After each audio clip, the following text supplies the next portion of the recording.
Coaches, today before we get started, I want to thank our sponsor, CoachPad. No matter if you draw scout cards by hand or use a program on your computer, the CoachPad will give you back time by never stuffing a binder again before heading out to practice. First 13.3-inch electronic device allowing coaches to clearly display scout cards outdoors in the sun has been a game changer for programs this past fall and those currently planning all across the country. This new technology allows coaches to coach and not the monotonous task of stuffing and dealing with binders on the practice field. Check out the CoachPad and CoachPad Mini on thecoachpad.com. Please make sure you check out our sponsors, our affiliates, and here is another episode of the Gap Down Backer podcast.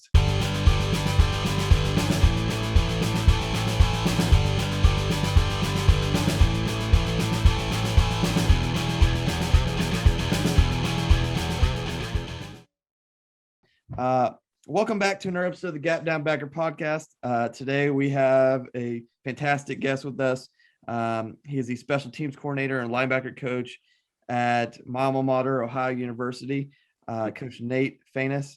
Coach, how you doing? Good. How you doing?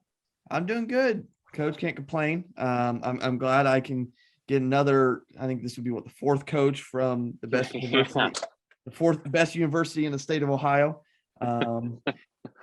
And that's all really needs to be said. But Coach, I mean, before we kind of get started, you want to kind of give coaches your background so you know how you know to being the linebacker coach and special teams coordinator there down in Athens. Yeah. Well, first, again, appreciate you letting me come on. I started off coaching high school football for 3 years, actually while I was in college, and had a knee injury my senior year of high school and was maybe going to go play Division III college football, and decided I know I want to start coaching, so started coaching high school and coached quarterbacks actually for 3 years, and then actually got the opportunity to go home to my home where I grew up in Eau Claire, Wisconsin, and get on staff at a Division III school at UW Eau Claire. Actually coaching on the offensive side of the ball there as well. I coached, all through tight ends, running backs, quarterbacks. And that was the one thing I'll always appreciate is our head coach forced us to coach different positions, and especially as young guys, and forced us to recruit different areas of Wisconsin and Minnesota and even Illinois. So after there, I got lucky enough to get connected at Ohio University, GA'd for 3 years, and I kind of climbed the ladder from there as a linebacker coach and special teams coordinator. Now, what was that transition? I mean, before we get to the special teams part, because you've done a fantastic job with that from everything that I've read and watched. But what was that transition like? Because like you kind of said, you played offense. You were primarily an offensive coach prior to coming to Athens. What was that transition like and learning curve like from going from an offensive coach to becoming a defensive GA and taking over linebackers at Ohio University? Yeah, it was,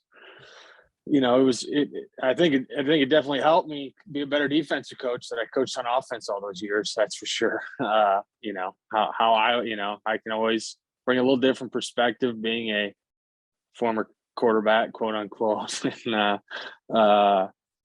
former offensive guy. But there was, especially early on as a GA, there was certainly a learning curve there. But ultimately it was a great move. I love it. I love the room I'm in.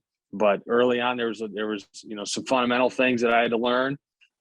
Some scheme things I kind of understood, because being a coach of quarterbacks and things like that, there's I kind of had a handle on that, but there was certainly some fundamental and technique things that I learned early on that helped, and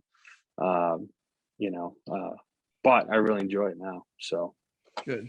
Now you obviously had a very good defensive staff to kind of pick brains from. I mean, there's been a pretty good solid staff down there that's been, for most part, I mean, it hasn't changed in a while. Is there anybody else besides that core staff that you kind of pick brains from to kind of help that transition outside of the group down in Athens? Yeah, I mean, there's certainly guys from my days at UW Eau Claire, the defense coordinator and former head coach that I worked for there. Because it was kind of up in the air. Hey, I'm kind of taking a leap of faith here, not coaching a ton of defense, coaching a little bit of DB play, but not a ton of defense. And so, kind of called them and got their advice. And, certainly there's always a close group or circle of people you trust that you lean on and ask questions and pick their brains about things. And that was certainly the case there. Now, I mean, with that after you got done with that transition and getting where you need to, where do you start at? Obviously, the starting point for high school and college are different spots. We're usually starting from like scratch half the time, either somebody who's never played the position, or if they have playing experience at linebacker, it's probably middle school. I mean, you guys obviously recruit people who've probably played the position or who are just really good athletes and are transitioning to the position. Where do you start at like day one? Obviously there's the scheme aspect that you're going to involve too, but from a fundamental standpoint, where do you start? Where do you focus? What is your day one, either in the spring or the fall when you get new freshmen start at? Yeah. I love that time of year, to be honest with you. I usually we always start with the offensive stuff, to be honest with you. I start with the offensive stuff. So, what do we call formations? What does a formation look like? What do we call the backfield sets? What do we call the offensive plays, routes, things like that? So again, we're speaking the same language from the start. And then, then we get into here's your stance. Here's what you're looking at. We always start alignment, assignment, key, and technique. And that is then passed down from me from Coach Burrow, who was our defense coordinator when I first got here and who I GA'd for and worked for Coach Collins as well. And that's an old Monty Kiffin, alignment, assignment, key, technique. He was Coach Burrow's defense coordinator in college. So that's been kind of passed down from Monty Kiffin to us. So that's where I start with, the young guys, the old guys, all of them. I mean, they probably get sick of hearing that, but what's my alignment? What's my assignment? What's my key? What's my technique? And on every snap, but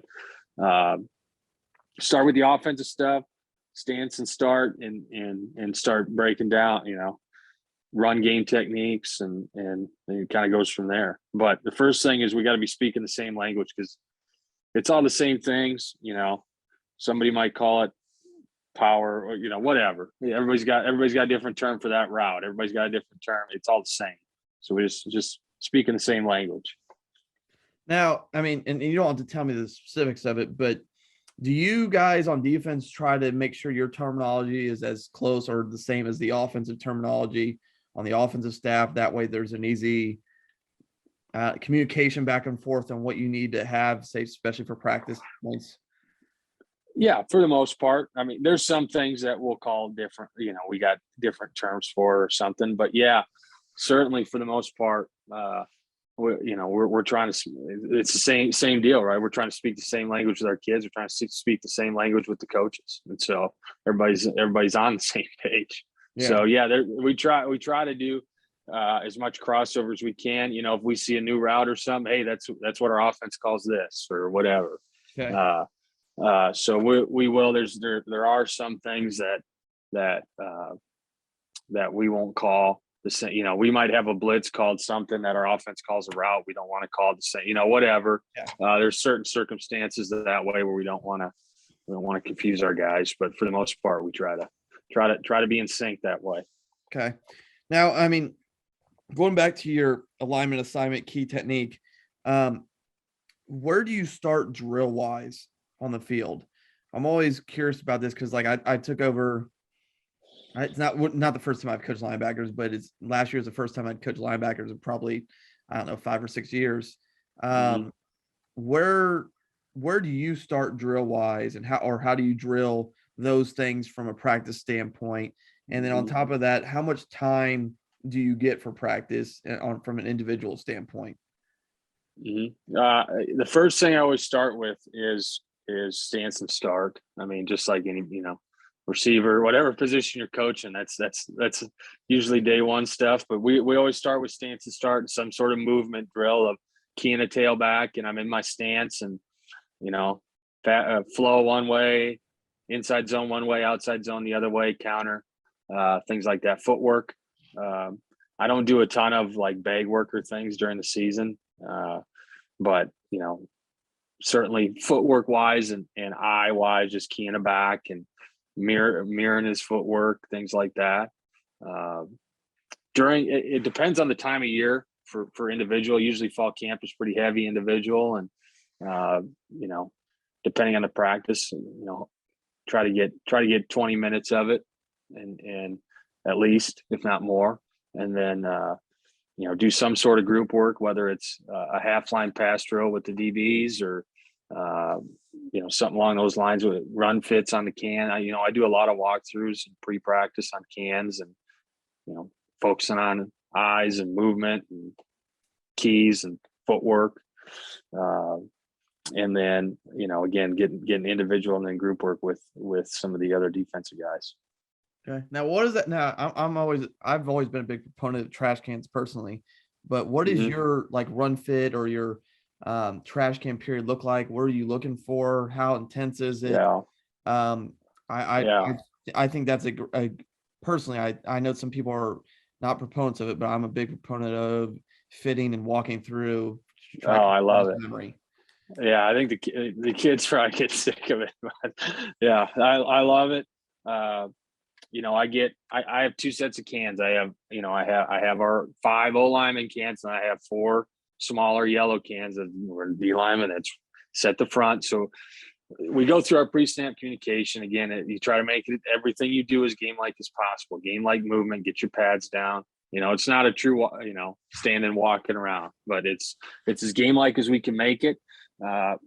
Get whether it's scout team guys or other linebackers, and I'm standing behind, and I have a graduate assistant with me that's a quarterback, and we get a tailback, a tight end, or whether we're doing 12 or 11 or whatever personnel run fits, and they're fitting up their gaps. So I'll give them a defense call. They have a few things that they're going to go through pre-snap on every snap. Again, the first thing they're always going to call out, so they're going to set the front first, and then they're going to yell out actually their alignment.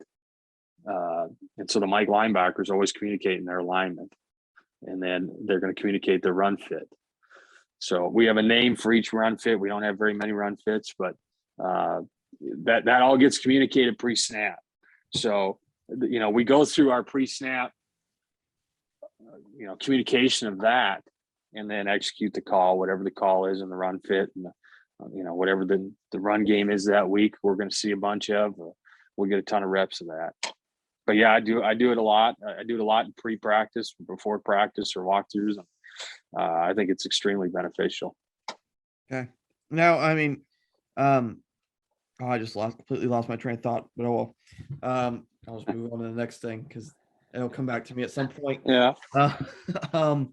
But I mean, you mentioned also there that you're not a big fan of bags or use bags a lot especially during the season. Why is that? Why avoid the bags? Why is there a personal reason? Is there no? It's just yeah. No, and we do it a ton in fall camp, and once we get into the season, there's less time for individuals. So kind of getting to your question before, once we get rolling into the season, there's less amount of time for individual drills, and that's I'd rather go hit the one-man sled or work on block destruction and tackling and things like that during the season. We get to that a little bit more than we do in just footwork wise. We'll do stance and start, but just bag work is there's just not a ton of time for it. So I'll do it once every now and then, but it's not an everyday drill for me. So I shouldn't say it. I don't necessarily don't like it. It's just not a, the can work. We're going to do it every day. Some sort of block destruction drill we're going to do every day. Some sort of tackling drill we're going to do every day. But bags, that's a every maybe a once a week thing for us at least. Now how varied do you get in your block destruction and tackling drills? Obviously, I mean, do you guys do a tackling circuit, or is it kind of mostly individualized based, position based?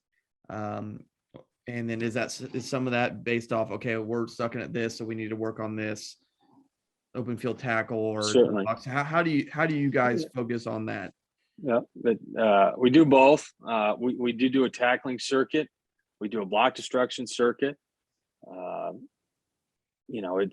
But I also do it on my own too. So, I have some specific things, that we hit on in a circuit, and then we also hit on it when I got individual time. So we do it's a 5-station tackling circuit, and you get your profile tackle, your tracking drills, things like that in the circuit, and then I'll do the same thing in my individual time. So we'll certainly do both. Just kind of depends again on the time of year and where our bodies are at and all that. But I like the circuit. Again, it gets guys going, right? Gets guys going, and but early on, we're going to do a circuit every day. We're going to do a takeaway circuit. We're going to do at least one a day. Takeaway circuit, block destruction circuit, tackling circuit, pursuit drill. We lump that in. So we'll do one of those a day at some point. Now, what is that?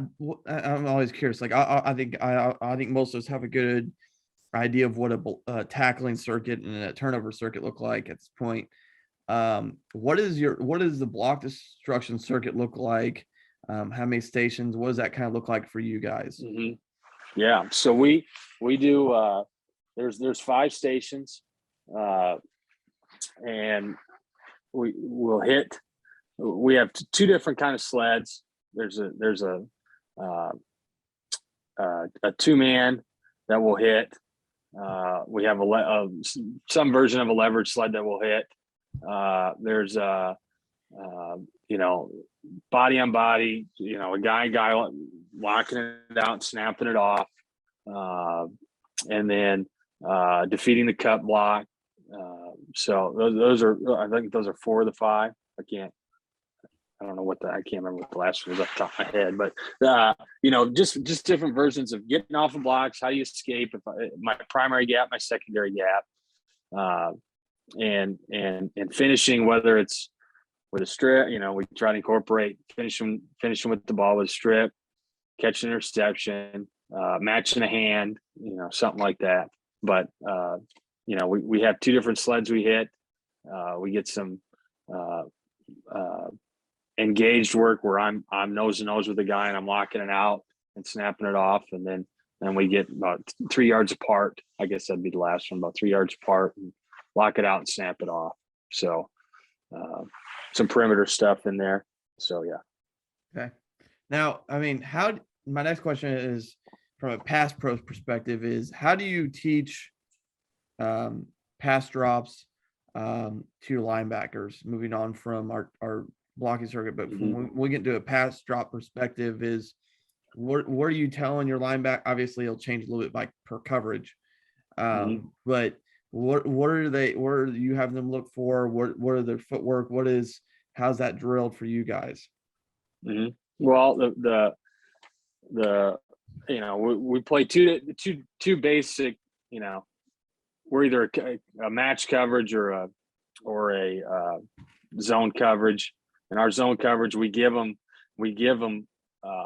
landmarks, and they know, hey, I know I got pre-snap. I got to know what my exit angle is to my landmark, and so and my landmark changes from in the middle of the field versus from on a hash. So just drilling that part of, just flat out spot dropping. And again, that's kind of on the cans, maybe a pre-practice thing of working to my landmark. We're going to backpedal. We're going to, depending on where I'm at, I either backpedal or I'm opening at a 45 and crossover running and settling my feet. So a lot of match coverage. Again, we have a guy basically man to man up to 10 yards. And so a lot of our where we're not dropping a lot, we're matched. So, again, a lot of our work with that, again, on the cans, is just different route combinations and guys switching and being able to dish things off and communicating and staying we call it staying on the line versus quick pass and not getting any depth, because it's very easy to, hey, I got a landmark and I'm supposed to get to that spot, and all of a sudden it's quick game and you're dropping and the ball's thrown right in front of you. So, just keying that part of it and kind of going from there. Okay. Now, I mean, yeah, I still can't remember what I was going to ask you earlier, but oh well. I had something else down that I didn't write down, and it is what it is. Kind of actually, I know where I want to go with this. And here's something I've sucked at for 11 years. So maybe you have a better idea than I do. How do you? I don't know. I have always sucked at teaching pass rush to linebackers on blitzes, on whether they're on the line, off the line. You have any ideas, any tips, anything? Because I have sucked at it for 11 years and we need a better pass rush. So yeah. Well, that's a hard question because again, it depends on how much you're pass rushing. And again, the hard thing is it's how much time you can devote to it an individual. Because if you're gonna, those defensive linemen get all those special teams time to do all their pass rush stuff, man. I'm jealous. I'm coaching special teams to look down there and all those D linemen are down there working on pass rush. So it's about devoting time to it. I try to teach, everything that I teach, and this is something that I truly believe in, is I give them, and everybody, I think this is a saving thing, but is I try to give them a toolbox, and every defense has a toolbox, and every technique has is in that toolbox. So there's a pass rush toolbox, there's a cover 3 toolbox, there's a cover 4 toolbox, and at some point you're going to have to reach into that toolbox of things that I'm teaching you of these techniques, and you're going to have to pull it out and use it.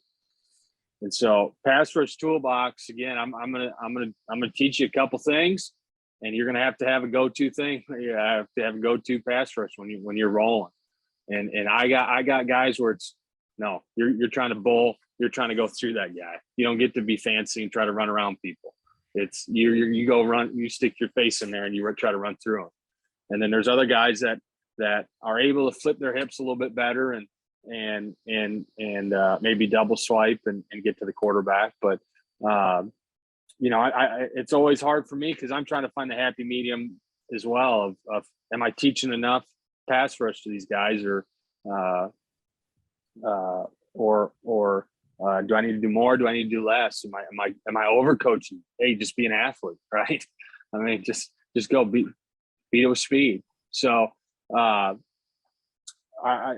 teach, and I worked with our DNs coach Pete Germano on this of teaching pass rush sets, because the DNs are taught, depending on the kind of set they're getting.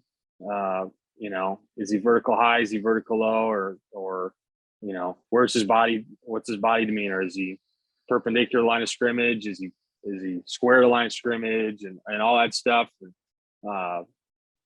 we dive into that a little bit, but at the end of the day, it's get off the ball. Okay. So we work a ton on get off. So whether it's I'm on the line of scrimmage, we have our inside foot up, rolling up over that.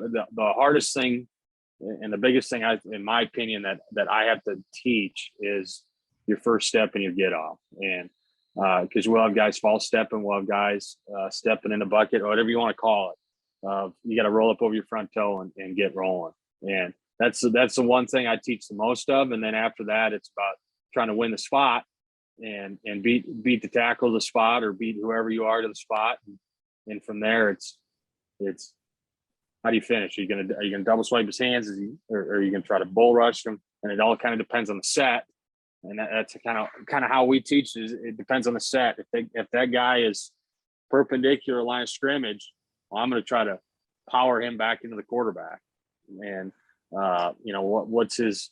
If I can really get up the field and threaten, and he gets turned too far, maybe I can stab him back and come underneath the quarterback when I'm at quarterback level. So certainly a lot of that's kind of a long, convoluted answer, but at the end of the day, I try to give the guys a menu or a toolbox of things of, hey, here's the things that are going to work. Here's the situations that you're going to use them.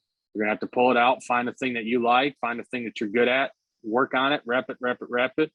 And I'll show you on film and in practice when's the right time to use it. Now you mentioned a toolbox there. How do you present that toolbox to them? Because like there's the old, I think everybody in America has seen, and I was talking actually to my staff today about this, the 2008 Nick Saban 400-page playbook that's online.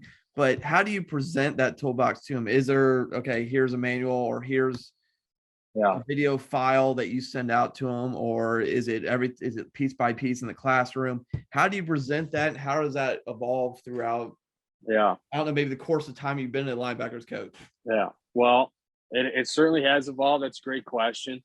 And my background is, my undergrad is in education. My master's is in coaching education, but it's in, education. And so that classroom, man, is sacred to me. So, we always start every toolbox, whether it's pass rush, cover three, whatever defense it is there is a,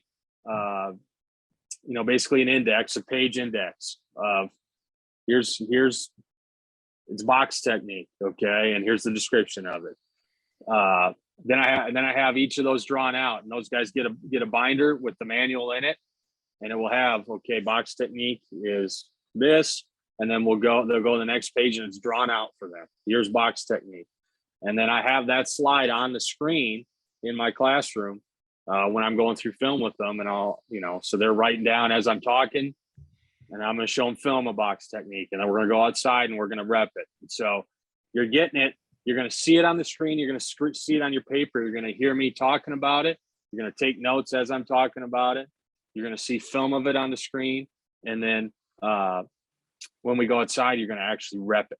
And so you're going to hear it. You're going to see it. You're going to write it down. You're going to learn it, a bunch of different ways. And that's always been my goal. Is I've got guys that learn in every which way. No, some guys can.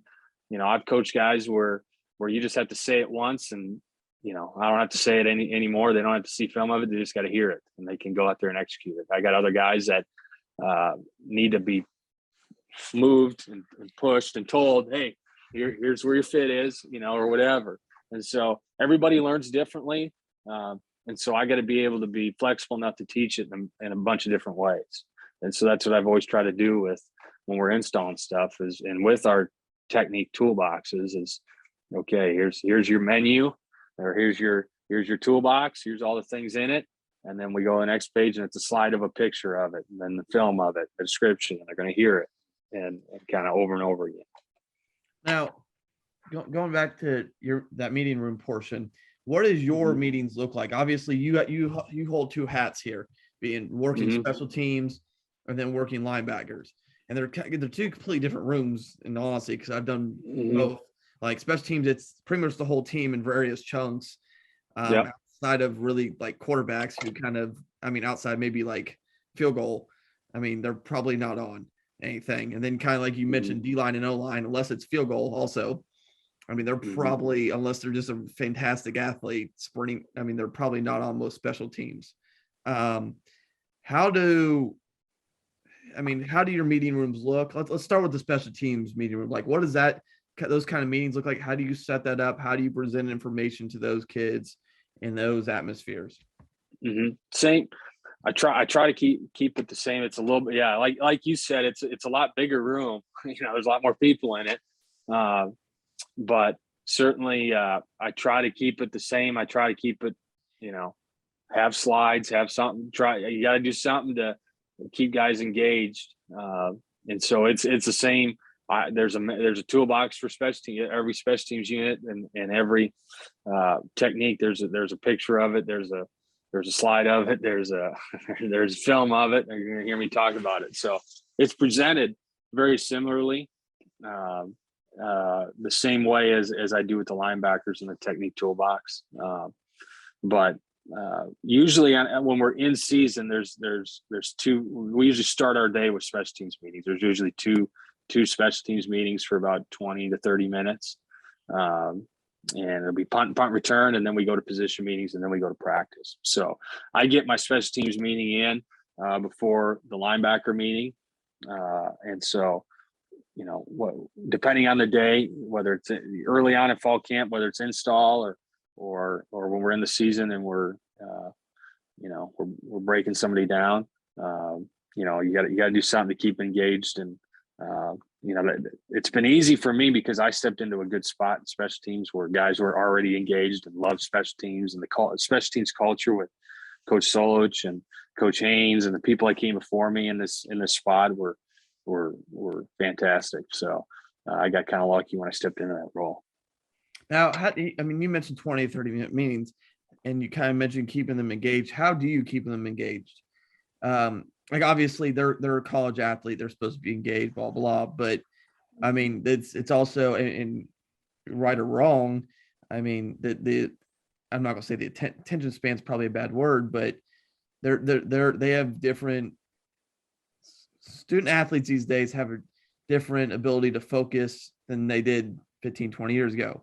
Now, part of that's phones, part of that's whatever you want to call it, but how do you keep them engaged in that aspect? Mm-hmm. Well, that's a great question. Like I said, I try to have something visual, something to break up, so it's not just me standing up there with remote, monotone, going over film, which even for me can get boring. So doing something, having a PowerPoint slide, trying to find something.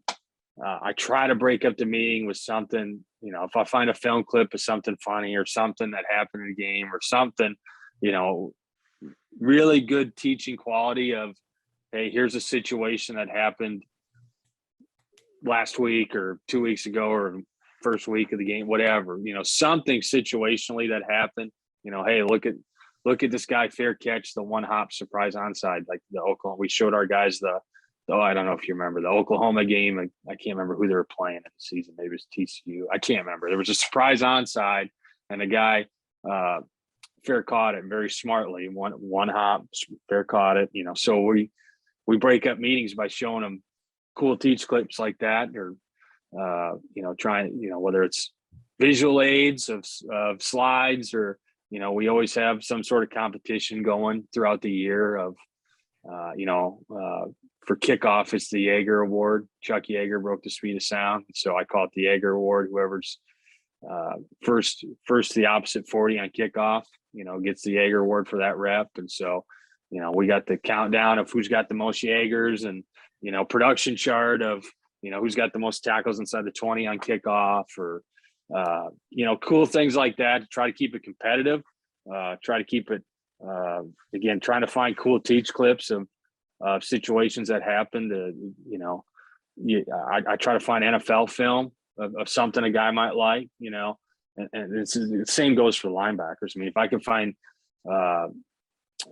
Devin White doing something that's really good, okay, the kid, the guys might look at that and go, oh, coach is teaching us to spill, how to spill, and there's Devin White spilling against the Saints or whatever, So trying to find things like that to keep guys engaged, something different. Now, you mentioned their production chart. What does that look like grading for like line? I mean, we could get the special teams, but that'd be a whole different other podcasts and things. Especially all those phases, and we're not going to get into that right now. But from a linebacker standpoint, how do you grade production? How do you evaluate? What does that look like for you? Because I'm always curious on the grading and evaluating individual positions and how coaches do that. Yeah. Well, every practice, everything is graded for me on, and I grade everything, and it's just plus minus for, that play. And then there's some sort of comment, and I grade out. There's a reason why it was a minus. So there's, was it a technical error? Was it a mental error? Was it a penalty? Was it a loaf? Which I don't think we had one loaf all year. So that's a hats off to the guys. But what's some sort of comment of why it was plus or minus, and production chart of all the positive stuff, tackles, quarterback hurries, all that stuff. But the meat and potatoes of it is the why it was a plus or minus. So I try to give, not every play has a comment on it, but the good ones do. So yeah. Now you mentioned there, does that include practice? I mean, obviously you try to film as much practice as you humanly can, but is that just games, or how much involved in that practice? Is that only team reps in practice? How in depth do you get into the grading from the practice standpoint? I'll plus minus grade everything in practice. Now individual, it gets a little hard because I can give them, feedback out on the field, and that's a little bit easier. But 7-on-7, group work and team, we'll get plus minus graded every day. I won't chart tackles or anything like that. Sometimes, as a defensive staff, we'll chart strip attempts, where we're trying to create takeaways. We'll chart things like that. But I'll plus minus everything, and there'll be comments, and the guys know that they'll come in and watch the film before we meet, and my comments will be on the table, whether it's on paper or on the screen. They can pull up the film and kind of watch the comments, and so they get a feel for the film before I even come in there. Okay.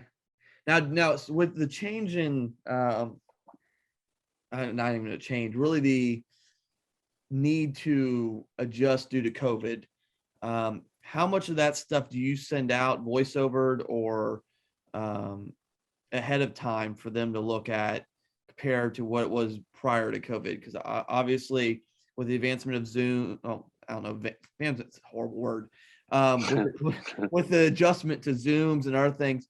Because I was talking to a high school defense coordinator the other day, and he was talking about how on his Sundays, he sends out his installs or any corrections out in the huddle, and with him voiced over talking about it.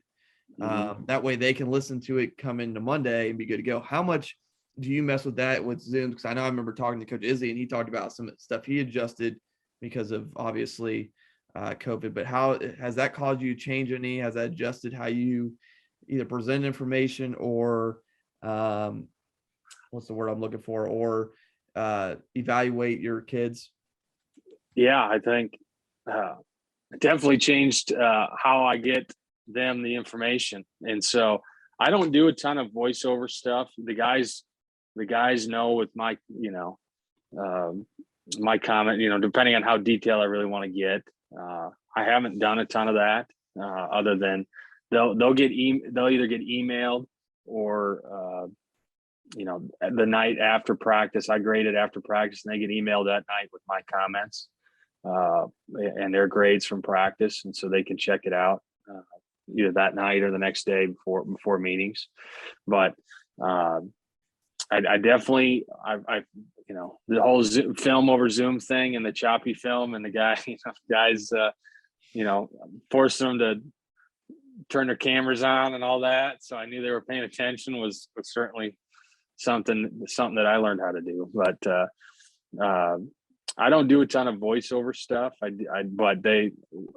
had always just handwritten. The thing that changed the most for me was I just, I graded practice, and as I watched it, I graded on paper, and they came in and watched the film the next day because the guys come in and watch. So I think the thing that changed the most was just, whether it's digitally, grading it, and whether it's scanning it or emailing it out to the guys or whatnot. Okay. Now, before I ask my final question, I have one more thing that, is there anything you think that you do drill wise or preparation wise that is unique or that would be useful for a high school football coach? Oh, that's a good question. Or any recommendations, like any high school line, you can kind of take this however you want to go with it.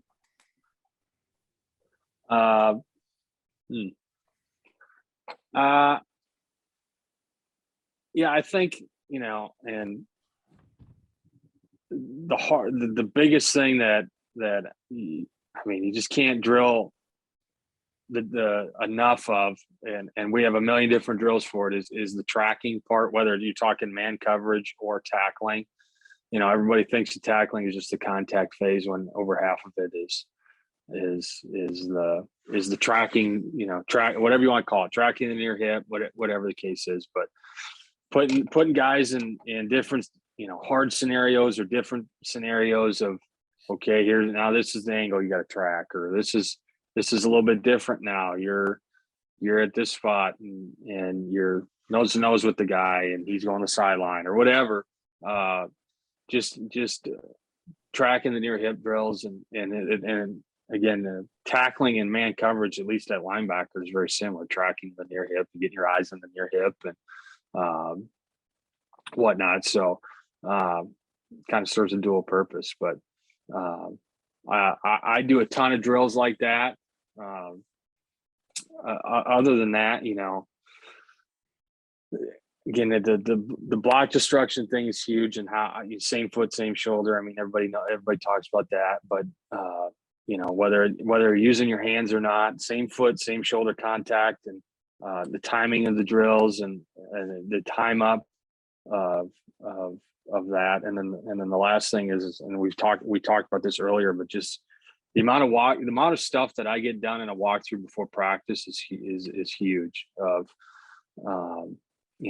on the cans and the pre-snap alignment, all the pre-snap things that and we don't have a very complicated defense, but offenses now, man, they're going to motion, they're going to shift, they're going to go formation in the boundary, they're going to get to unbalanced, and we got to be able to adjust to that, and empty and everything. So just the amount of communication and focusing on that on the cans, we get a ton of work on that, and that is so invaluable to me, the communication part. Okay. And then the last question for you, and I kind of gave you a little word of warning before we came on, is do you have any good Coach Rudolph stories? I know. See, I've been kind of thinking, and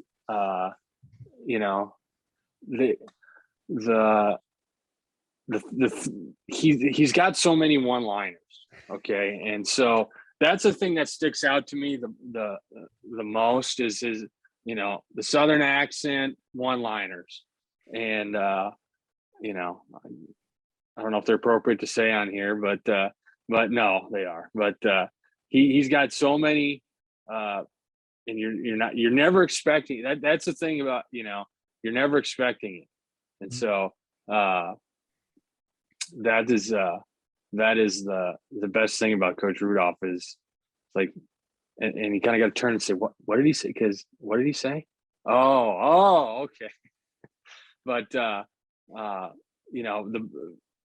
thing about him that I love is, and the thing I've learned from him the most is just how detail oriented he is with everything. Whether it's recruiting, whether it's O-line play, and I don't know a ton about O-line, but the fact of how detailed he is with everything he does, whether it's around the office, whether it's out on the field, whether it's with holding guys accountable, and how detailed he is about everything he does. And I can tell in the recruiting process, because again, whether I'm recruiting somebody in an area, I'm recruiting an O-lineman in my area, or recruiting a linebacker specialist in his area, of just how detailed he is with every aspect of the process and that way. So that's the thing. That's the thing that sticks out. I know it's kind of a boring story, but that's the thing that sticks out to me the most about him, because I really appreciate that, and I've learned a lot like that from him. So That's perfect, Coach. So just chill right there for a second. I'll talk to you once I get done with my outro, and then we can wrap this up. Coaches, sounds good. Make sure you check out our sponsors, affiliates below. Obviously, check out CoachPad, who's helping sponsor some of these. Make sure you coaches contact information in terms of his Twitter will be in the bio. Make sure you give him a follow on Twitter. Make sure if you have any questions, reach out to him. And then like, share, subscribe as normal. And thank you for listening to our episode of the Gap Down Backer podcast.